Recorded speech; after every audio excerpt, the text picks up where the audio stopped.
আসসালামু আলাইকুম এভরিওয়ান, কেমন আছেন সবাই? আজ বানাচ্ছি মজাদার চিকেন কাটলেট। তো চলুন একদম রেসিপিতে চলে যাই।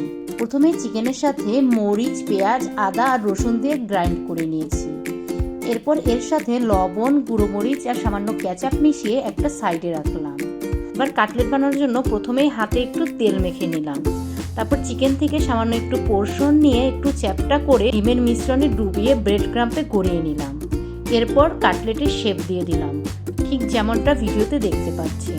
এবার এটাকে সামান্য একটু সময়ের জন্য ফ্রিজ করে রাখলাম, যাতে এটা ভালো করে সেট হয়।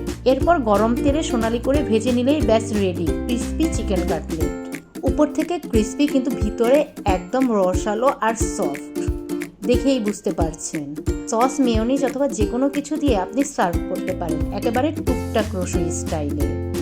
বাসায় বানিয়ে দেখবেন আর আমাকে কমেন্ট করে জানাবেন কেমন লাগলো। আল্লাহ হাফেজ।